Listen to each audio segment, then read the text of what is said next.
Each year, an organization in Warren County encourages the creation of new and exciting short videos. Joining us now to tell us about the People's Pixel Project is the Executive Director of the Lake George Arts Project, Tanya Tobias.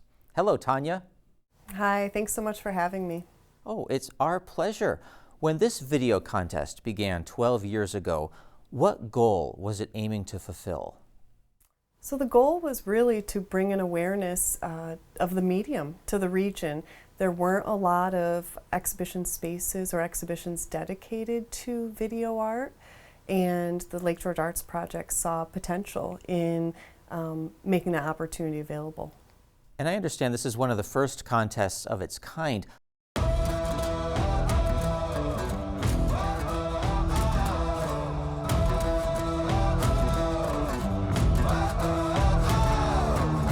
Don't you think video art and videography have changed a lot in the last 12 years?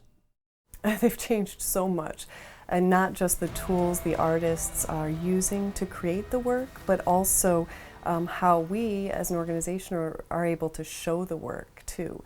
You know, years ago, the only way to see work that was submitted and selected for this particular project was to go to a big venue and see it on a screen at one of our partner venues.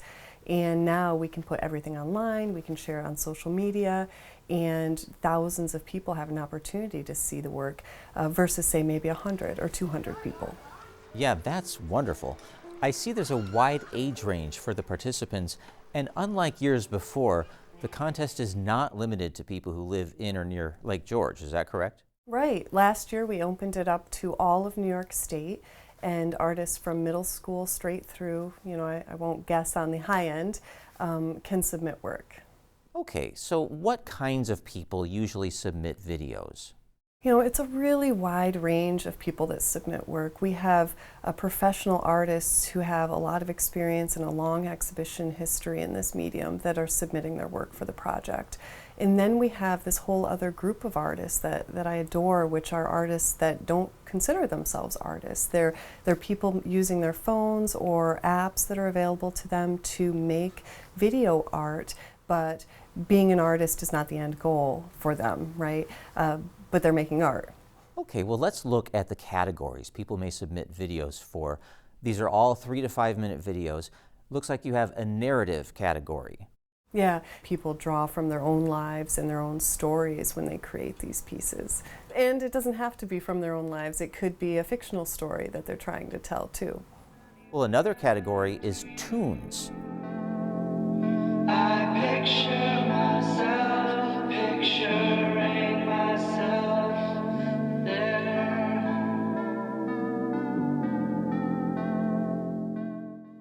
The tunes category is really close to my heart, and I think that's because the Arts Project is so much in the musical field. And what we're seeing a lot of with submissions for the music category are musicians submitting videos that incorporate their original compositions for the project. So we not only get to see their original video art, but we're also having a chance to hear their compositions too. While I'm wasting away, you played me like a game. Strip me down to my bones and just dig me a grave. Looks like a third category is Get Real for documentary style videos. And I'm interested in the new category this year, Extra Extra. What that is kind of encouraging artists or hoping that artists draw from news headlines, local, regional, worldwide news. You know, they're inspired by world events, they're inspired by the climate, they're inspired by news that they're hearing, and this is the category for artists that work like that.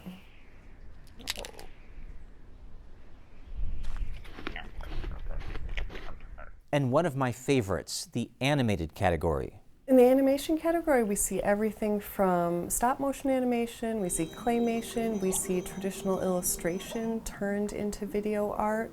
It's a really wide variety, and that's where we see a lot of the artists using some of this new software that's available to them. So a lot of opportunities for cutting edge work here, I see. And I understand some of the winners in the categories receive prizes. Yes, yes. So we do have cash prizes this year. We have a $250 cash prize for our Best in Show award winner, $100 cash prizes for our honorable mentions, and then our People's Choice Award winner, their work will actually be screened with one of our partners. In years past, the videos have been screened at the Adirondack Film Festival, which is really fantastic. That sounds wonderful. Joining our conversation now is Daniel Somoza of Saratoga Springs, who won the People's Choice Award in last year's People's Pixel Project. Hello, Daniel. Hi, Paul. Thank you so much for having me on. It's our pleasure. And it looks like you had a great year in the People's Pixel Project last year. One piece you submitted won in the animated category, and a second piece, Light and Dark, won the People's Choice Award. Plus, you received the Special Recognition Award in the high school category. Congratulations to you. Thank you very much. It was a lot of fun to be a part of that project, and so cool to see all the other submissions as well. Yeah, these are such exciting videos to see. And for yours, Light and Dark, what materials did you use to create it? Yeah, well, at the time, I made the project during high school, so I really just used whatever was available to me. And at the time, that was just, foam board, acrylic paint, and these little mannequin figures that I used. I think they were actually meant for drawing reference, but yeah, it was really just a kind of a coming together of whatever materials I had at the time. Yes, many of us are familiar with those little artist models. How big is one of those models? The ones I used were probably no more than like 6 inches or so.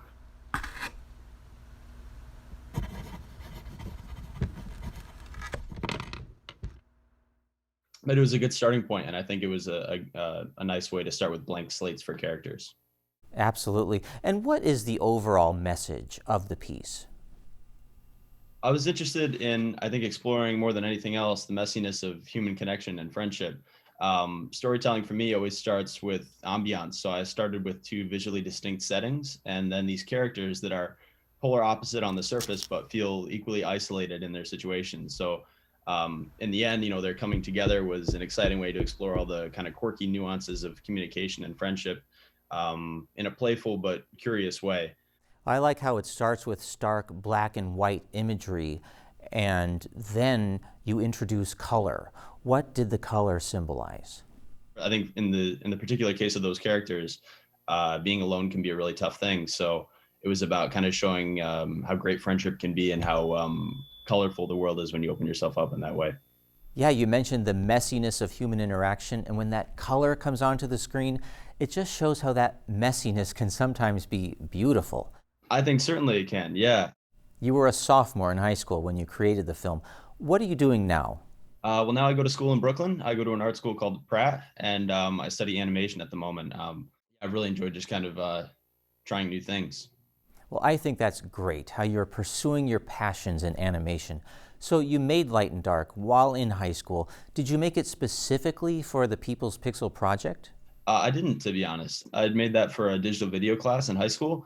And then when I first heard about the People's Pixel Project, I kind of touched it up and did some updating to the editing and things like that. But I thought it would be a good fit for the project.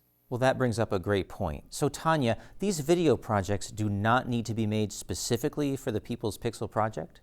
No, they don't. So if an artist has been working on something that they've made in the past couple years that they really love and it fits within the guidelines, so 3 to 5 minutes, send it to us. We'd love to see it.